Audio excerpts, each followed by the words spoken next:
Assalamualaikum warahmatullahi wabarakatuh. Perkenalkan, saya Gabriela Marsha Anggela dengan NPMB 1A021016. Saya merupakan mahasiswi dari Fakultas Hukum Universitas Bengkulu. Di sini saya akan menjelaskan resumen saya yang telah saya baca dari karya tulis ilmiah yang dibuat oleh Hans Chetangkau. Berikut adalah contoh karya ilmiah yang saya ambil. Baiklah, di sini saya akan membahas pengertian hukum acara pidana terlebih dahulu. Sebelum dikemukakan pengertian hukum acara pidana, maka terlebih dahulu dikemukakan pengertian hukum acara. Sebagaimana dikemukakan oleh R. Suroso, bahwa hukum acara adalah kumpulan ketentuan-ketentuan dengan tujuan memberikan pedoman atau usaha mencari kebenaran dan keadilan bila terjadi perkosaan atas pada suatu ketentuan hukum dalam hukum material, yang berarti memberikan kepada hukum acara suatu hubungan yang mengabdi kepada hukum material tersebut. Demikian pula menurut Mulyanto, dengan memberikan batasan tentang pengertian hukum formil atau hukum acara adalah hukum yang mengatur tata cara melaksanakan hukum material atau hukum pidana. Dan hukum acara pidana atau hukum pidana formil adalah hukum yang mengatur tata cara melaksanakan, mempertahankan hukum pidana material. Dalam Kitab Undang-Undang Hukum Acara Pidana Nomor 8 Tahun 1981 tidak disebutkan secara tegas dan jelas tentang pengertian atau definisi hukum acara pidana tersebut. Namun hanya dijelaskan dalam beberapa bagian dari hukum acara pidana, yaitu antara lain pengertian penyelidikan, penuntutan, mengadili, dan pra-peradilan, upaya hukum, penyitaan, penggeledahan, penangkapan, serta penahanan, dan lain sebagainya. Beberapa sarjana telah mengemukakan tentang pengertian hukum acara pidana atau hukum pidana formil, antara lain sebagai berikut. Yang pertama ada dari R. Susilo, bahwa pengertian hukum acara pidana tersebut atau hukum pidana formal adalah kumpulan peraturan-peraturan hukum yang memuat ketentuan-ketentuan yang mengatur soal-soal sebagai berikut. Yang pertama ada cara bagaimana harus ditindak pidana, cara bagaimana mencari kebenaran-kebenaran tentang tindak pidana, apakah yang telah dilakukan. Yang kedua, setelah ternyata bahwa ada suatu tindak pidana yang dilakukan, siapa dan caranya bagaimana harus mencari penyelidik atau orang-orang yang disangka bersalah terhadap tindak pidana tersebut, yaitu cara menangkap, menahan, atau memeriksa orang tersebut.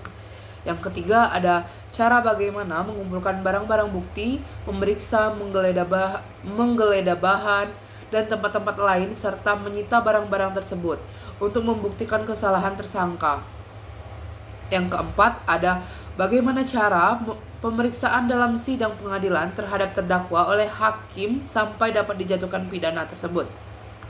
Dan yang terakhir adalah oleh siapa dan dengan cara bagaimana putusan penjatuhan pidana itu harus dilakukan dan dilaksanakan sebagaimana yang telah diatur di dalam pasal tersebut. Baik, yang selanjutnya saya akan menjelaskan fungsi dari hukum acara pidana. Pada uraian yang di atas yang telah saya jelaskan, bahwasannya hukum pidana itu dibagi atas dua macam, yaitu ada hukum pidana material dan hukum pidana formal. Fungsi hukum pidana material atau hukum pidana adalah menentukan perbuatan-perbuatan apa yang dapat dipidana, serta siapa yang dapat dipidana dan apa pidana yang akan dijatuhkan. Sedangkan fungsi hukum pidana formal atau hukum acara pidana adalah melaksanakan hukum pidana material, artinya memberikan peraturan cara bagaimana negara dengan mempergunakan alat-alatnya dapat mewujudkan kewenangan untuk mempidana atau membebaskan pidana tersebut. Dalam mewujudkan wewenang tersebut, ada dua macam kepentingan yang menuntut alat negara, yaitu yang pertama ada kepentingan umum, bahwasannya seorang yang melanggar suatu peraturan hukum pidana harus mendapatkan pidana yang setimpal dengan kesalahannya untuk mempertahankan keamanan umum dan kepentingan orang yang dituntut, bahwasannya orang yang dituntut perkara itu harus diperlakukan secara jujur dan adil. Artinya harus dijaga jangan sampai orang lain yang tidak bersalah dijatuhi pidana, atau apabila ia memang bersalah, jangan sampai ia memperoleh pidana yang terlampau berat, tak seimbang dengan kesalahannya. Menurut Van Bemelen dalam bukunya yang berjudul Leerbooks van de Nederlandse Strafprocedure yang dilistir dari Ahmad S. Sumapraja, dikemukakan bahwa pada pokoknya hukum acara pidana mengatur hal-hal sebagai berikut. Yang pertama adalah diusutnya kebenaran dari adanya persangkaan dilarangnya undang-undang oleh alat-alat negara yang khususnya diadakan untuk keperluan tersebut. Yang kedua, diusahakan diusutnya pelaku dari perbuatan tersebut. Yang ketiga, diikhtiarkan segala upaya agar pelaku dapat dipidana sesuai dengan perbuatannya tadi, dapat ditangkap jika perlu untuk ditahan. Yang keempat, alat-alat bukti yang telah diperoleh dan terkumpul hasil pengusutan dari kebenaran prasangkaan yang diserahkan kepada hakim, demikian juga harus diusahakan agar tersangka dapat dihadapkan kepada hakim. Dan yang kelima, menyerahkan kepada hakim untuk diambil putusan tentang terbukti tidaknya daripada perbuatan yang disangka dilakukan oleh tersangka dan tindakan atau hukuman apa yang akan diambil dan dijatuhkan. Yang keenam, menentukan daya upaya hukum yang dapat dipergunakan terhadap putusan yang diambil oleh hakim. Dan yang terakhir adalah putusan yang pada akhirnya diambil berupa pidana atau tindakan untuk dilaksanakan. Maka berdasarkan hal-hal di atas, dapat kita simpulkan bahwa ada 3 fungsi pokok acara pidana. Yang pertama adalah mencari dan menemukan kebenaran. Yang kedua adalah mengambil putusan oleh hakim. Dan yang ketiga melaksanakan daripada putusan yang telah diambil. Baik, setelah itu saya akan menjelaskan tujuan hukum acara pidana. Selain fungsi hukum acara pidana di atas yang telah saya berikan tadi, maka dapat dikemukakan juga tujuan daripada hukum acara pidana sebagaimana telah dirumuskan dalam Pedoman Pelaksanaan KUHP pada tahun 1982, bahwa tujuan dari hukum acara pidana yaitu yang pertama adalah untuk mencari dan mendapatkan atau setidak-tidaknya mendekati kebenaran. Material ialah kebenaran yang selengkap-lengkapnya dari suatu perkara pidana dengan menetapkan ketentuan hukum acara pidana secara jujur dan tepat. Yang kedua, yaitu untuk mencari siapa pelakunya yang dapat didakwakan melakukan pelanggaran hukum, dan selanjutnya meminta pemeriksa dan putusan dari pengadilan guna menentukan apakah terbukti bahwa suatu tindak pidana telah dilakukan dan menentukan apakah terbukti bahwa suatu tindak pidana telah dilakukan dan apakah orang yang didakwa itu dapat dipersalahkan. Dan yang ketiga, setelah putusan pengadilan dijatuhkan dan segala upaya hukum telah dilakukan dan akhirnya putusan telah mempunyai kekuatan hukum tetap, maka hukum acara pidana mengatur pula pokok acara pelaksanaan dan pengawasan dari putusan tersebut. Dengan demikian, berdasarkan pedoman pelaksanaan KUHP tersebut di atas, telah menyatukan antara tujuan dan tugas atau fungsi hukum acara pidana.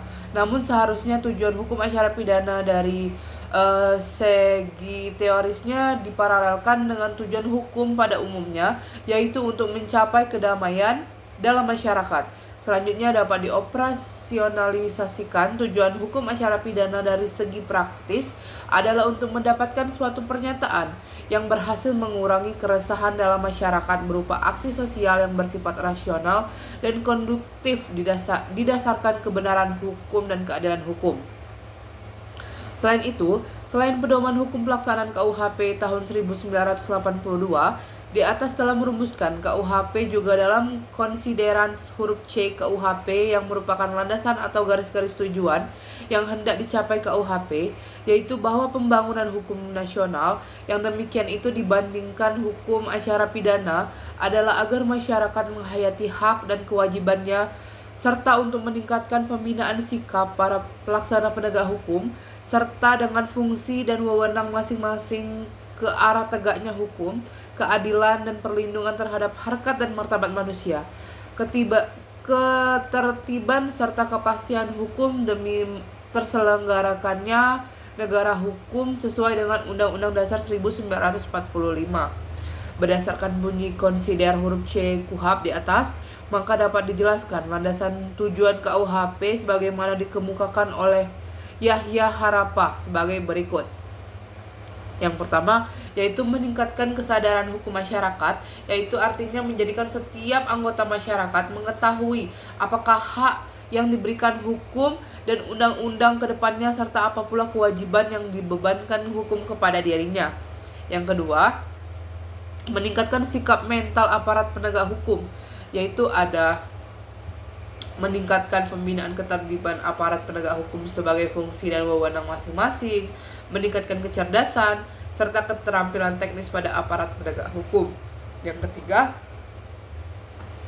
tegaknya hukum dan keadilan di tengah-tengah kehidupan masyarakat bangsa, yaitu yang pertama ada menegakkan hukum yang berlandaskan sumber Pancasila, undang-undang, dan segala hukum dan perundang-undangan yang tidak bertentangan dengan sumber hukum dan nilai-nilai kesadaran hidup dalam masyarakat. Serta yang terakhir adalah melindungi harkat dan martabat manusia, yaitu artinya manusia sebagai hamba Tuhan dan sebagai makhluk yang sama derajatnya dengan manusia lain harus ditempatkan dan seluruh harkat dan martabatnya. Baiklah, selain dalam pedoman pelaksanaan dan konsiden KUHP di atas yang telah merumuskan bahwa tujuan hukum acara pidana, maka beberapa pendapat tersebut telah dibagi beberapa.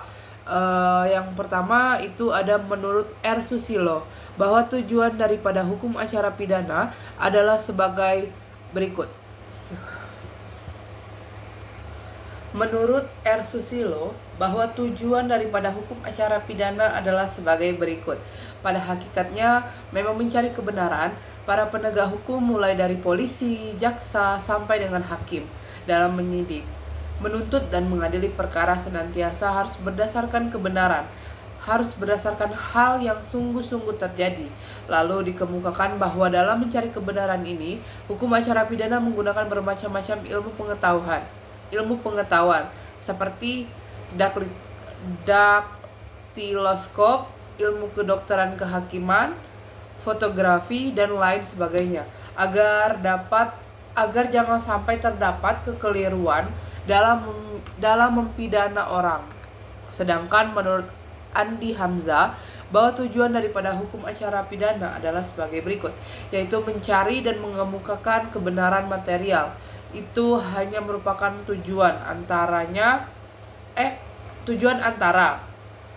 artinya ada tujuan akhir, yaitu yang menjadi tujuan seluruh tertib hukum Indonesia. Dalam hal ini mencapai suatu masyarakat yang tertib, tentram, damai, adil, dan sejahtera. Sedangkan menurut Moh Faisal Salam, tujuan hukum acara pidana adalah untuk mencari dan mendapatkan atau setidak-tidaknya mendekati kebenaran material. Ialah kebenaran yang selengkap-lengkapnya dari suatu perkara pidana dengan menetapkan ketentuan hukum acara pidana secara jujur dan tepat, dengan tujuan untuk mencari siapakah pelaku yang dapat didakwakan melakukan suatu pelanggaran hukum, dan selanjutnya meminta memeriksa dan putusan dari pengadilan guna menentukan apakah terbukti bahwa suatu tindak pidana telah dilakukan dan apakah orang yang didakwa itu dipersalahkan. Baiklah, itulah yang dapat saya jelaskan. Kemudian ada pembuktian dalam peradilan pidana. Pengertian pembuktian sangat beragam. Setiap ahli memiliki hukum divisi masing-masing mengenai pembuktian tersebut. Banyak ahli hukum yang mendefinisikan pembuktian ini melalui makna kata pembuktian. Di sini saya akan menjelaskan dari salah satu ahli hukum, yaitu menurut Sudikno Mertokusumo. Disebut dalam arti yuridis, yaitu memberi dasar-dasar yang cukup kepada hakim yang memeriksa perkara yang bersangkutan guna memberi kepastian tentang kebenaran peristiwa yang diajukan. Hal lainnya dengan definisi pembuktian yang telah diungkapkan oleh Sudikno Mertokusumo, itu salah satu pengertian pembuktian dalam peradilan pidana uh, dari salah satu ahli hukum yang telah saya ambil, yaitu Bapak Sudikmo Mertokusumo. Selanjutnya,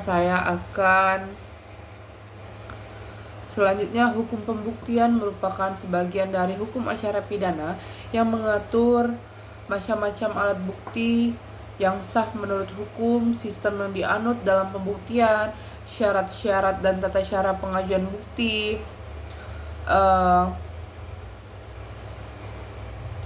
serta kewenangan hakim untuk menerima, menolak, dan menilai dalam suatu pembuktian. Di Kitab Undang-Undang Hukum Acara Pidana tidak memberikan penjelasan mengenai pengertian pembuktian. KUHP hanya memuat peran pembuktian dalam pasal 183 bahwa hakim tidak boleh menjatuhkan pidana kepada seseorang apabila dengan sekurang-kurangnya dua alat bukti yang sah ia memperoleh keyakinan bahwa suatu tindak pidana benar-benar terjadi dan bahwa terdakwalah yang bersalah melakukannya. Dan jenis-jenis alat bukti yang sah menurut hukum yang tertuang di dalam pasal 183 ayat 1 KUHP, dalam pasal 184 ayat 1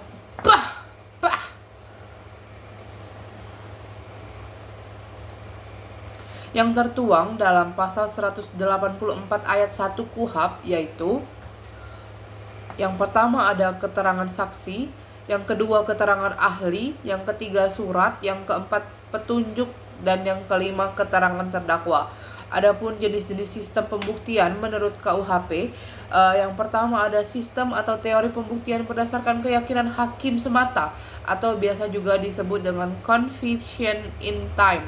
Sistem ini menganut ajaran bahwa bersalah tidaknya terhadap perbuatan yang telah didakwakan sepenuhnya tergantung pada penilaian keyakinan hakim semata-mata. Jadi bersalah tidaknya terdakwa atau dipidana tidaknya terdakwa sepenuhnya tergantung pada keyakinan hakim. Keyakinan hakim tidak harus timbul atau didasarkan pada alat bukti yang ada. Sekalipun alat bukti sudah cukup, kalau hakim tidak yakin, hakim tidak boleh menjatuhkan pidana.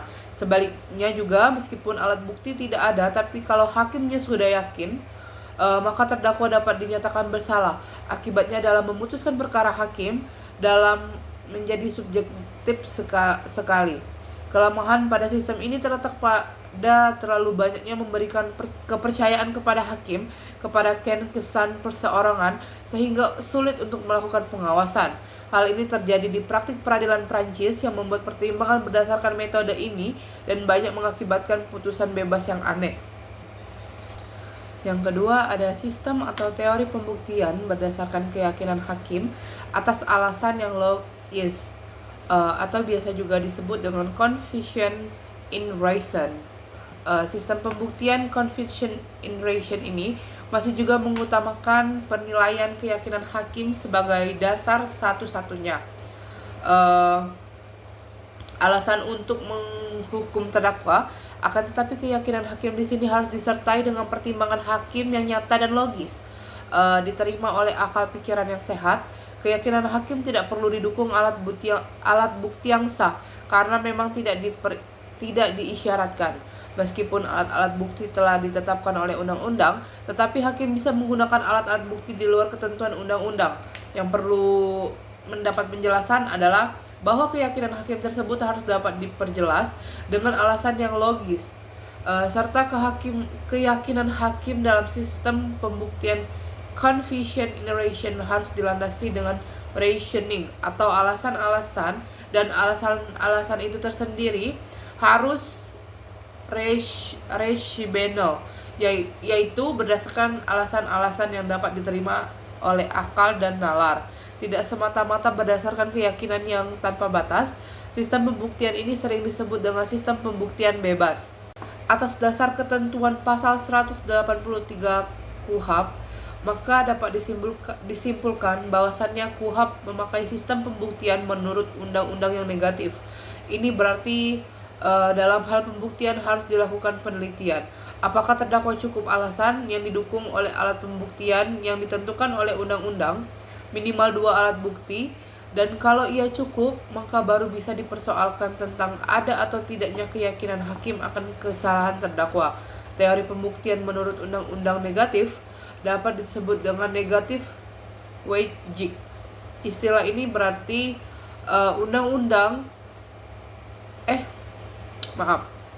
maksudnya bahwa walaupun dalam suatu perkara terdapat cukup bukti sesuai dengan undang-undang, maka hakim belum boleh menjatuhkan hukuman sebelum memperoleh keyakinan tentang kesalahan terdakwa. Dalam sistem pembuktian yang negatif, alat-alat bukti ditentukan dalam undang-undang dan bagaimana cara mempergunakannya.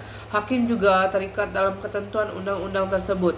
Dalam sistem menurut undang-undang secara terbatas atau disebut juga dengan sistem undang-undang secara negatif, intinya dapat dirumuskan dalam pasal 183 yang dapat kita simpulkan sebagai berikut. Yang pertama adalah tujuan akhir pembuktian untuk memutus perkara pidana yang jika memenuhi syarat pembuktian dapat menjatuhkan pidana. Yang kedua, standar tentang hasil pembuktian untuk menjatuhkan pidana. Kelebihan sistem pembuktian negatif atau negative weighting adalah dalam hal pembuktian kesalahan terdakwa melakukan tindak pidana yang didakwakan kepadanya.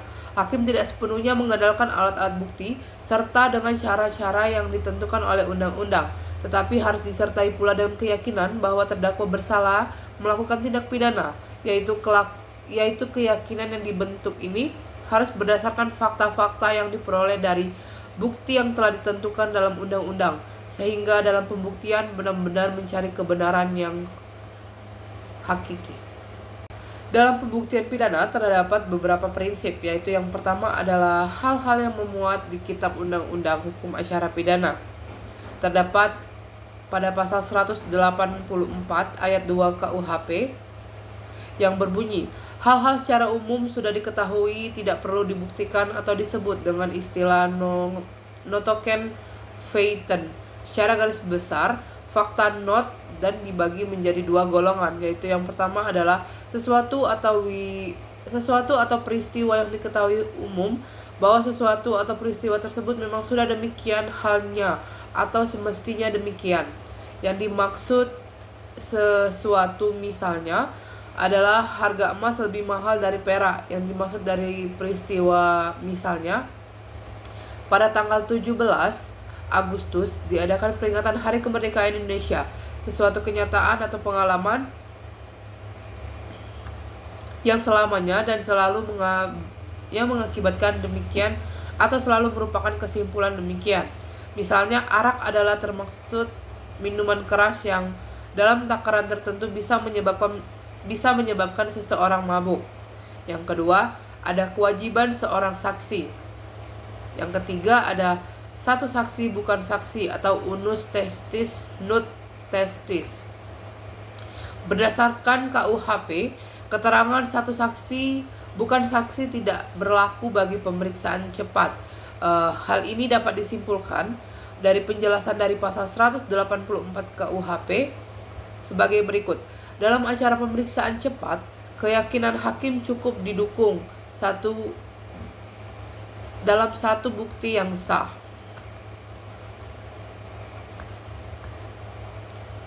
Baiklah, kesimpulan dari resuman saya hukum pembuktian pidana yang telah dibuat oleh Hans C. Tangkau, yaitu ketentuan pasal 183 KUHP ini, maka dapat disimpulkan bahwa KUHP memakai sistem pembuktian menurut undang-undang yang negatif.